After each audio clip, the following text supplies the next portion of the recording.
সংসারের এই সব ছোটখাটো কাজগুলো যদি মাসের প্রথমেই করে রাখা যায় তাহলে কিন্তু সারা মাস অনেকটা নিশ্চিন্তে কাটিয়ে দেওয়া যায়।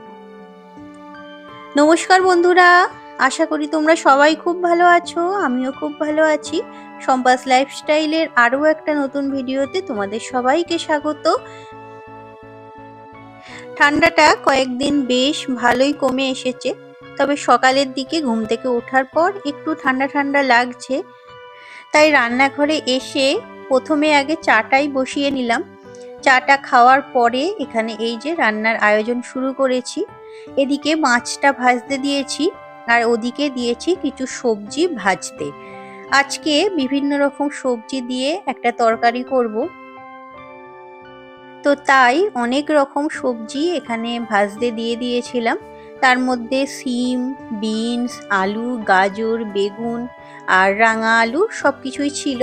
একটু ভেজে নিয়ে সবজিগুলো এর মধ্যে দিয়ে দিয়েছিলাম আদা, জিরে, সর্ষে, চারমগজ আর কাঁচা লঙ্কা বাটা।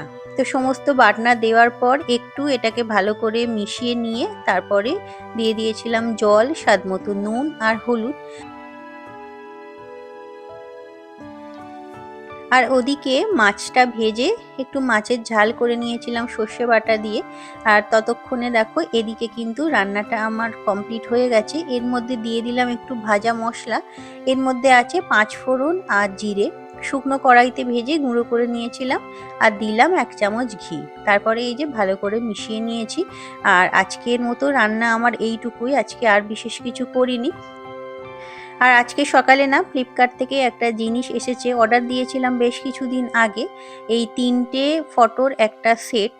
ফটোগুলো এতটাই সুন্দর যে দেখেই খুব পছন্দ হয়ে গিয়েছিল, তাই অর্ডার দিলাম সিঁড়ির এই ধারটাতে লাগাবার জন্য।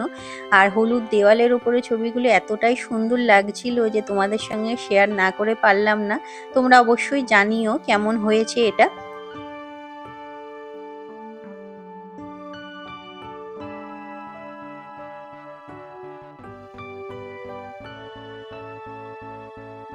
তো আমার কাছে না পতঞ্জলির জ্যামের অনেকগুলো কাঁচের শিশি জমেছিল, অনেকদিন ধরেই রাখা ছিল, তো ব্যবহার করা হয়নি। আসলে কি হয়, এর গায়ে এই যে কাগজগুলো লাগানো আছে না, এগুলো কিছুতেই তোলা যায় না। অন্যান্য কাঁচের জার থেকে যেমন সহজেই উঠে যায়, এই পতঞ্জলির কাঁচের জারগুলো থেকে মোটে উঠতে চায় না, তাই ব্যবহার করা হয় না, রেখেই দিয়েছিলাম। তো বাবান শেষমেশ আমাকে বুদ্ধি দিল যে মা, ওগুলো গরম জলে একটু ভিজিয়ে রাখলেই আঠাটা গলে যাবে, কাগজগুলো উঠে যাবে, তুমি চেষ্টা করে দেখো। তো ওর বুদ্ধিমতোই এই যে এখানে দেখো কড়াইতে জল গরম করে এগুলো পরিষ্কার করে নিচ্ছিলাম। আর কাঁচের জারগুলো অনলাইন থেকে কিনতে গেলে কত টাকা দাম নেয়, আর বাড়িতে যখন আমার আছেই তো ভাবলাম এগুলো তো রিইউজ করা যেতেই পারে।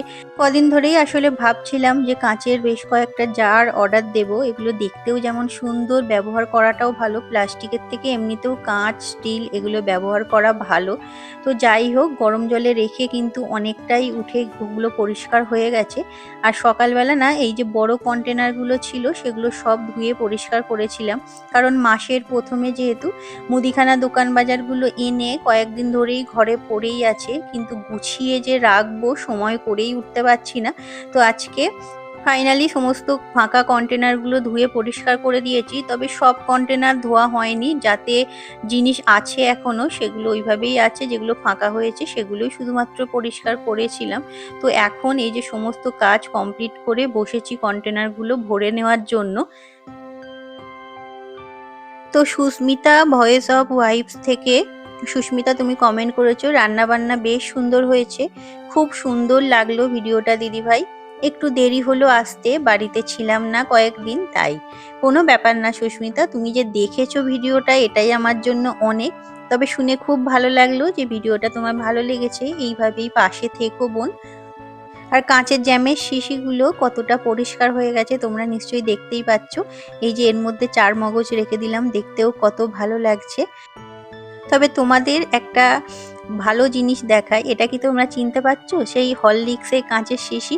আমাদের ছোটবেলায় মা কাকিমারা কিন্তু এই শিশিগুলো অনেক ব্যবহার করতো, বিশেষ করে আচার রাখার জন্য।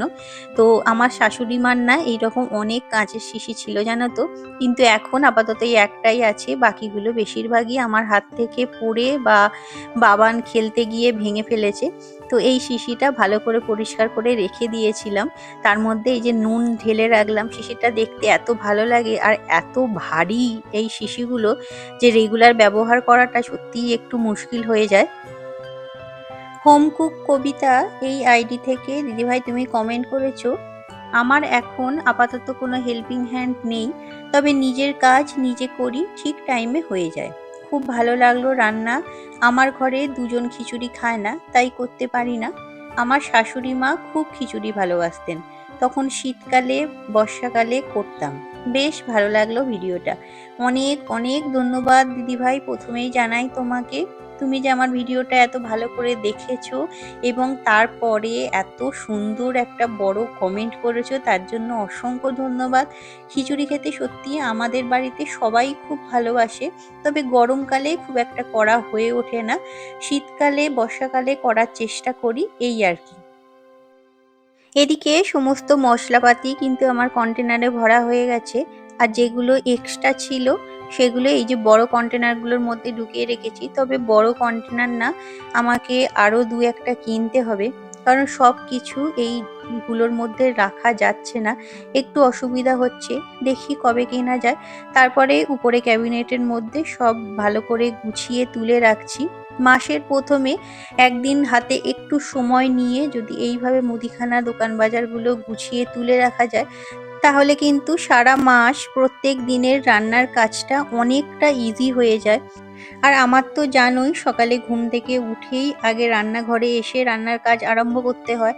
আর সেই সময় কোনো কিছু হাতের কাছে খুঁজে না পেলে বা কিছু না থাকলে খোঁজাখুঁজি করতে হলে প্রচণ্ড বিরক্ত লাগে।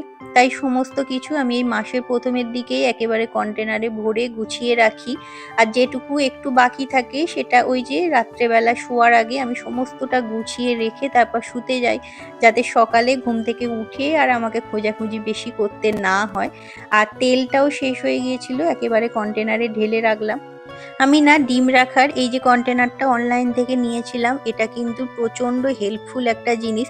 ফ্রিজে রাখতে অনেক সুবিধা হয়, অনেকগুলো ডিমও একসাথে কিন্তু এর মধ্যে রাখাও যায়। তো যাই হোক, আজকে ভিডিওটা এখানেই শেষ করলাম। আশা করি তোমাদের ভালো লেগেছে। আবার দেখা হবে পরের ভিডিওতে। টাটা।